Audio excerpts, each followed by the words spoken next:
அன்பின் தேவஜனமே, இந்த நாளிலும் ஆதியாகமம் 31 அதிகாரம் அதனுடைய 45 வசனம் முதற்கொண்டு நாம் அந்த அதிகாரம் முழுவதும் இன்றைய தியானத்திற்காக எடுத்துக்கொள்ளலாம். அப்பொழுது யாக்கோபு ஒரு கல்லை எடுத்து அதை தூணாக நிறுத்தினான்.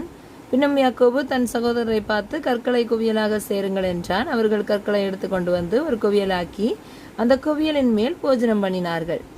லாபான் அதற்கு ஜகர் சகதூதா என்று பெயரிட்டான்.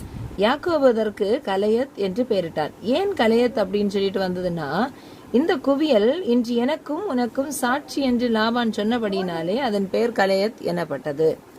அல்லாமலும் அவன், நாம் ஒருவரை விட்டு ஒருவர் மறைந்த பின் நீ என் குமாரத்திகளை, அதாவது லாபான் சொல்றாரு, யாக்கோபு அவருடைய குமாரத்திகளை கொடுமைப்படுத்தி இது இவங்களை தவிர வேற ஸ்திரீகளை விவாகம் பண்ணினா கர்த்தர் எனக்கும் உனக்கும் நடு நின்று கண்காணிக்க கடவர் அப்படின்னு சொல்லிட்டு அடுத்து சொல்றாரு பாருங்க. நம்முடனே ஒருவரும் இல்லை, பார், தேவனை தவிர வேற யாருமே இல்லை சாட்சி. அதனால அந்த இடத்துக்கு பேர் என்ன ஆயிடுச்சு அப்படின்னா மிஸ்பா என்னும் பெயர் பெற்றது. பின்னும் லாபான் யாக்கோபை நோக்கி, இதோ இந்த குவியலையும் எனக்கும் உனக்கும் நடுவாக நான் நிறுத்தின தூணையும் பார், தீங்கு செய்ய நான் இந்த குவியலை கடந்து உன்னிடத்துக்கு வராதபடிக்கும், நீ இந்த குவியலையும் இந்த தூணையும் கடந்து என்னிடத்துக்கு வராதபடிக்கும் இந்த குவியலும் சாட்சி, இந்த தூணும் சாட்சி. அதாவது கடவுளை தவிர நமக்கு ரெண்டு பேருக்கும் நடுவில் வேற யாரும் இல்லை. எல்லாமே கடவுள் மட்டும்தான் பார்த்துட்டு இருக்காங்க. கடவுள் தான் சாட்சி. அதை தவிர கடவுளை தவிர வேற யாருன்னா இந்த தூணும் இந்த குவியலும் மட்டும்தான் சாட்சி அப்படின்னு சொல்லிட்டு லாபான் சொல்றாரு.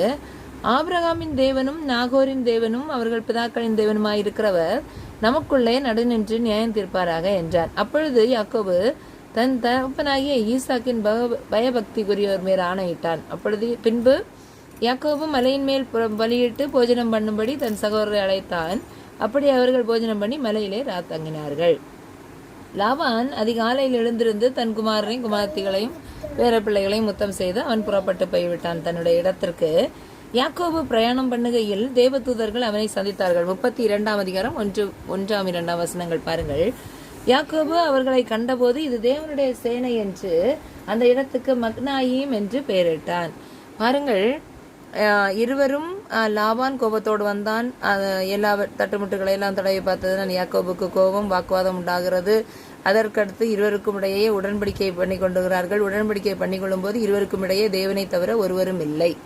ஆகவே நாம் கடவுள் மட்டும்தான் சாட்சி, தூணும் குவியலும் சாட்சி அப்படின்னு சொல்லிட்டு எல்லாருமே ஒருமனப்பட்டு அவங்கவுங்க இடத்துக்கு புறப்பட்டு போறாங்க.